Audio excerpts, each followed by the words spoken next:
नमस्कार, मी डॉक्टर मच्छिंद्र बांगर. महाराष्ट्रातील आणि देशातील हवामान परिस्थिती संदर्भात ताजा अंदाज देणारे. उत्तर भारतामध्ये एक WD सक्रिय आहे. कुठलीही हवामान प्रणाली त्या व्यतिरिक्त भारताच्या आजूबाजूला नाही आहे. आपण भारतीय हवामान खात्याने दिलेल्या अलर्ट्समध्ये जर बघितलं तर उत्तर महाराष्ट्र, मध्य महाराष्ट्र आणि पश्चिम महाराष्ट्रातील काही भागात अजूनही येलो अलर्ट देण्यात आलेला आहे. उर्वरित महाराष्ट्रामध्ये हलक्या पावसाची शक्यता राहील. तीच परिस्थिती 8 तारखेला देखील कायम आहे. महाराष्ट्रासाठी 9 तारखेला कोणताही अलर्ट देण्यात आलेला नाही, परंतु किरकोळ स्थानिक परिस्थिती महाराष्ट्रात असू शकते. 10 तारखेला देखील भारतीय हवामान खात्याकडून महाराष्ट्रासाठी कुठलेही अलर्ट देण्यात आलेले नाही. 11 तारखेला भारतातील अनेक राज्यांमध्ये अलर्ट्स कमी झालेत. महाराष्ट्रात कोणताही अलर्ट नाही. 12 तारखेला देखील महाराष्ट्रात कोणताही अलर्ट नाही, परंतु या काळात सामान्य पावसाची स्थिती स्थानिक स्वरूपात महाराष्ट्रात आणि इतर राज्यांमध्ये देखील असू शकते. कोणतीही तीव्र हवामान प्रणाली सध्या अस्तित्वात नाही. सध्या भारतामध्ये पावसाळी परिस्थितीचा अंदाज जर घेतला तर मुख्यत्वे करून या भागामध्ये पावसाचं प्रमाण वाढलेलं आहे, कारण मान्सून ट्रफ जी आहे ती सध्या या ठिकाणी अशी पॅरलल आहे. मात्र त्याच वेळेस या ठिकाणी देखील एक ट्रफ सक्रिय असल्यामुळे कोस्टल भागामध्ये कर्नाटक, केरळ आणि कोकण, महाराष्ट्राच्या काही भागात देखील जोरदार पाऊस होतोय. परंतु अंतर्गत भागात म्हणजे महाराष्ट्राच्या पावसाचं प्रमाण आता कमी झालेलं आहे. संपूर्ण देशामध्ये सध्या 11% पावसाची घट आहे, म्हणजेच एकूण 90% पाऊस नोंदला गेला आहे.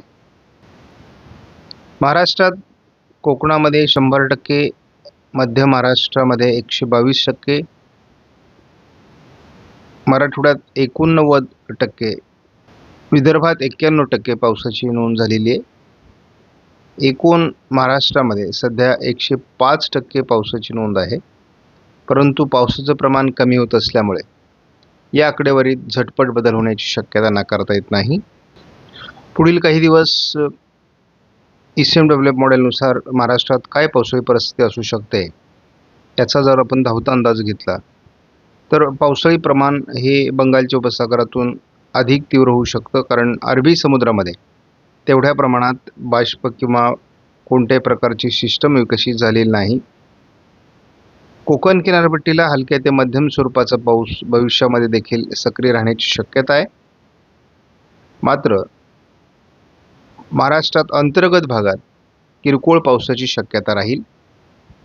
मुख्य पावसाचा प्रभाव हा पूर्व भारत आणि उत्तर भारत याच ठिकाणी राहण्याची शक्यता अधिक आहे. हा जवळपास 21 ऑगस्टपर्यंतचा अंदाज आहे. विदर्भ, कोकण असं पावसाळी वातावरण स्थानिक स्वरूपात राहणार आहे. विदर्भात केवळ पूर्व विदर्भामध्ये पावसाचा अंदाज आहे. आपण जेव्हा 8 तारखेची स्थिती बघतो तेव्हा किरकोळ पावसाळी परिस्थिती महाराष्ट्रात राहण्याची शक्यता आहे. कोकणामध्ये मात्र त्याचा प्रभाव थोडा अजून कायम आहे. पावसाचा प्रभाव 9 तारखेपासून महाराष्ट्रात कमी होण्याची शक्यता आहे.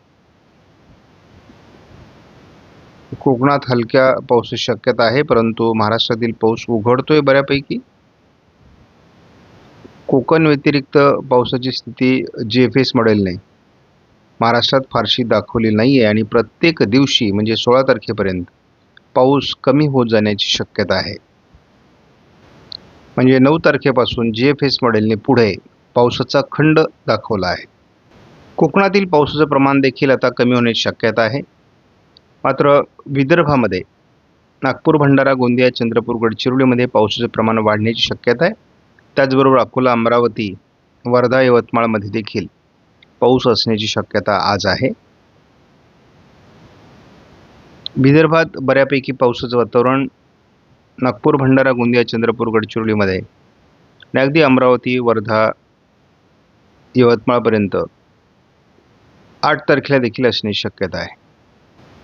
कोकणामध्ये हलक्या ते मध्यम स्वरूपाचा पाऊस घाटमाथ्यावर असण्याची शक्यता आहे.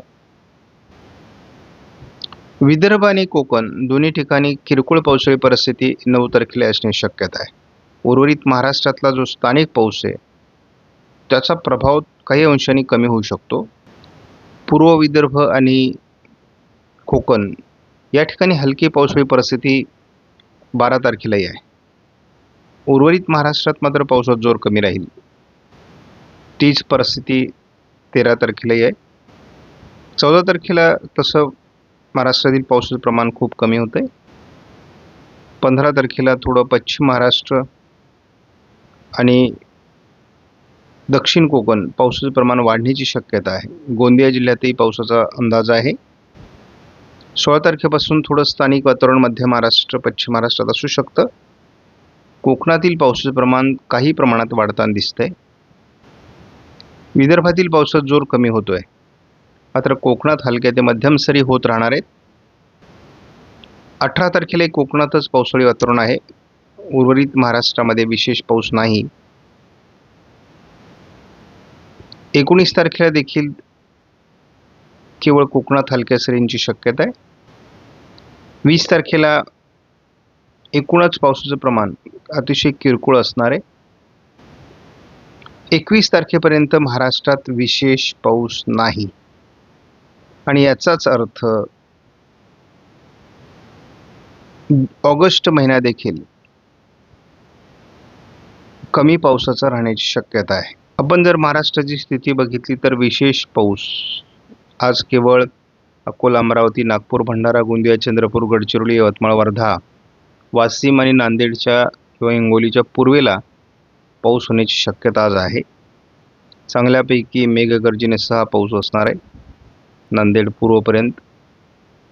विदर्भात उद्या देखील जोरदार पावसाची शक्यता आहे. थोडं पश्चिम महाराष्ट्र आणि म्हणजे सोलापूर, बार्शी, बारामती, सातारा पूर्व, कोल्हापूर, सांगली भागात कोकणामध्ये पावसाची शक्यता आहे घाटमाथ्यावर. उद्या किरकोळ पावसाची परिस्थिती राहील. उद्या पावसाचा प्रभाव हा महाराष्ट्रात कमजोर होण्याची शक्यता आहे. एकूणच आपण कोकण किनारपट्टी व्यतिरिक्त फारसं पावसाळी वातावरण महाराष्ट्रात 10 तारखेपासून आपल्याला बघायला मिळेल असं वाटत नाही. कोल्हापूर, सांगलीच्या भागात थोडंफार पावसाळी वातावरण आणि विदर्भात थोडं पावसाळी वातावरण 11 तारखेला असण्याची शक्यता आहे. 12 तारखेला मात्र महाराष्ट्रातील पाऊस कमी होतोय. 13 तारखेलाही किरकोळ पावसाळी परिस्थिती पूर्व विदर्भात असू शकते, घाटमाथ्यावर असू शकते, परंतु अतिशय किरकोळ पाऊस असणार आहे. तीच परिस्थिती आपल्याला 14 तारखेला दिसते. म्हणजे पूर्व विदर्भ आणि घाटमाथ्याच्या व्यतिरिक्त फारसं पावसाळी वातावरण आपल्याला 15 तारखेलाही दिसत नाही. घाटमाथ्यावर मात्र पावसाचं सातत्य 16 तारखेपासून पुन्हा वाढण्याची शक्यता आहे. मात्र उर्वरित महाराष्ट्रात पावसाची शक्यता फार कमी आहे. घाटमाथा व्यतिरिक्त पाऊस महाराष्ट्रात 16 तारखेपासून पुढे असणार नाही.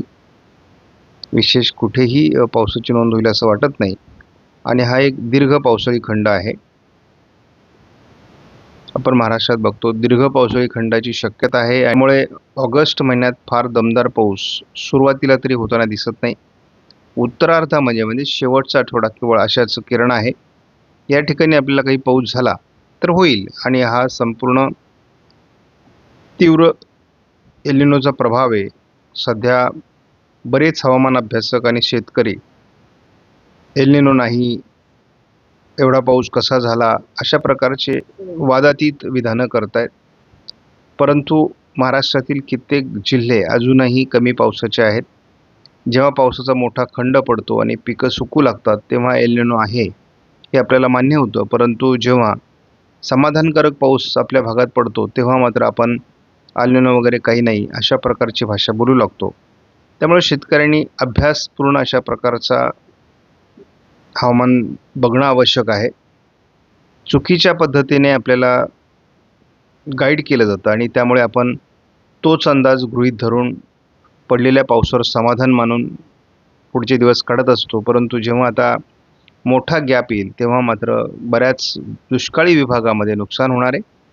एक गोष्ट नेहमीसाठी लक्षात ठेवा की ज्या भागात पाऊस चांगला झाला आहे, ज्याच्याकडे पाणीसाठे उपलब्ध आहेत, त्यांनी ऑगस्टच्या या कालावधीमध्ये पाण्याचा पिकांना वापर करा, जेणेकरून पिकांना जीवदान मिळेल.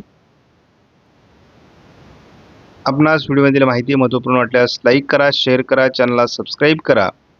धन्यवाद. जय हिंद, जय महाराष्ट्र, जय बळीराजा.